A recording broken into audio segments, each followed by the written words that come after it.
And now a public service announcement. Listeners, the days are growing shorter and the nights are colder. We're entering the autumn season, and we all know what that means. Crop circles. Yes, these symbols always make an appearance around harvest time, and I would be remiss if I didn't remind you all. Not all crop circles are the work of aliens or cults. Sometimes crop circles are the work of the government posing as aliens or cults. Hashtag not all crop circles. Now, next up, we have Gene, who wants some professional advice. Gene, you're on the air. Hello, host. I feel horrible about work. It's really getting me down lately. What is it you do, Gene? I'm a detective. It's been hard as long as I can remember, but lately, it's just the pits. I feel like I'm cursed or something, you know? Yes, Gene, I do. In my experience, I've seen a variety of curses, hexes, jinxes, and maledictions. Shh. Did you hear something? Only you, Gene. Eugene, that's funny. Sorry, I'm at work. Thought I heard something. Well, okay, so maledictions. What I want to know is, how do you cope? I listen to your show all the time. Some of this stuff is nuts. Self-care, Gene. Lately, my self-care comes in a brown paper bag. Try meditation apps, tea, yoga. Yoga. Yeah, see, I feel wiped out. What I see on the daily, you wouldn't believe. I go home every night feeling like dirty laundry. We all have our breaking point. What's been triggering you lately? Okay, so maybe you've read about this, but there was this guy in the park downtown just cutting people with a knife. He was doing it for a few weeks, and we had a task force and everything. Couldn't catch a break. Until I see an ATM that faces the park. I mean, weeks of working on this, and I finally noticed the ATM. Anyway, we pull a face from the ATM camera and track this guy down. Now this is where it gets interesting. Oh, so this is where it gets interesting. Right. So last week, on the hottest day of the year, we take the door to his apartment. We're sure it's him. We have witnesses and tapes, but damned if we can't find the weapon anywhere. You know what we did find? Cotton balls, earplugs, headphones, and blood bags everywhere. His kitchen, his bedroom, covering the bathroom floor. He had broken into a blood bank. The bathtub was full of it. We drain it, and wouldn't you know, there is the knife at the bottom. Gene, I'm going to say what everyone is thinking. Surely you've considered that he's a vampire. That's what I thought originally. I said, this guy is a vampire, so block out the window in the holding cells and lock this scumbag up. But then this rookie, she pointed out that he wasn't even drinking the blood. See, I'm glad that she caught that. I was so tired, I guess I missed it. Okay, I'm intrigued. We start asking him questions. He keeps saying it's not his fault over and over. It's not my fault, he says. It wasn't my idea. Well, wait, hold on. You can't hear nothing? Really? Only you, Gene. Right. Okay. Well, by now, in the questioning, it's been 7 hours. I'm tired. I haven't slept in days because I've been working on this case.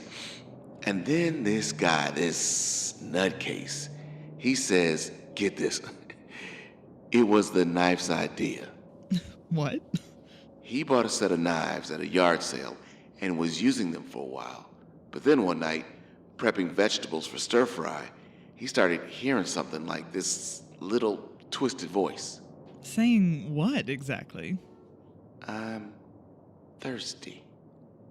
The knife talks. He says it keeps saying it's thirsty and it won't shut up. Keeps begging, nagging at him over and over.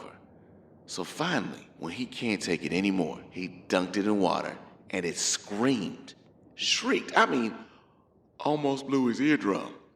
And he said he dunked it in juice and it screamed again.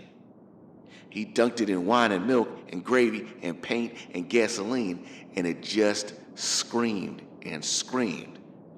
Finally, He's cutting into a lime with it. He's planning on ducking it into a margarita, you see, so it'll get drunk and maybe shut up. But then slips and nicks his hand. He's bleeding, and the knife, for the first time in like a month, it shuts up. It goes quiet. So quiet, he can hear his own thoughts again. But then it starts talking again, even louder this time. He knows what it wants. He told us he pleaded with it, but it wouldn't stop begging. He even tossed it in a dumpster. The minute he walked away, it started shrieking again. He could still hear it down the street, through the walls. He stuffed his ears with cotton. He bought noise-canceling headphones. He blared music. Finally, he couldn't take it anymore. He walked into a park and went to work, slashed a guy selling hot dogs right in broad daylight. Can you believe that? Me? I'm sitting there listening to this and something clicks inside me. How is this my job? This is what my life has led me to, so I can do this every day? Listen to these people? How did I get here? Can you believe that? Gene, in my line of work, I can. I went into the evidence room later that night and stared at the knife. I couldn't believe it. Look, I can't imagine what you hear on this show. I mean, the crap I have to deal with, it's nothing. It's human, not monsters, not even aliens, but it's driving me crazy. Well, Gene, my take on this is a simple one. It doesn't sound like you're dealing with a monster or aliens. Sounds like you just hate your job. I do hate my job. Have you considered a change of vocation? Maybe becoming a florist? Maybe we could open a dispensary together. As long as it's someplace warm, Gene. Really, in your high-stress job, you need decompression. You need to shut off, go for a walk, meditate. Do yoga. Exactly. That's good to hear. I thought I was losing my mind. I get it. It's easy to feel trapped. Right. Tonight I'm here, doing paperwork, pulling a graveyard. I got up to get some coffee, and as I passed the evidence room, I almost thought I heard something. See, Gene? That's a signal. Drink some tea. Go for a walk. I should, because, well, when I got back to my desk, I could still hear it, the sound from down the hall. That's why I called you, because I can hear something down the hall. Just the tiniest little voice. Gene, I'm going to shift gears. Shh. I can hear it now. It's just a tiny little voice. You can't even believe it. This begging voice, and it won't shut up. It's still thirsty. If I'm right in my thinking, and I think I am, sounds like you've got a possessed object on your hands. A possessed object is nothing more than a temporary home for a demon or malevolent spirit. The knife is a house, so to speak. So, my advice is for you to get yourself some lighter fluid and some matches and burn the house down. You got it. And Gene, quit your job. You got it. Got it. Listeners, curses are rare things, but they bite deep. Remember, a curse is nothing more than a cycle of pain. So, remember, listeners, to help one another break the cycle.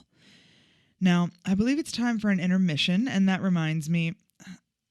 Dana, will you put the kettle on? I'm thirsty.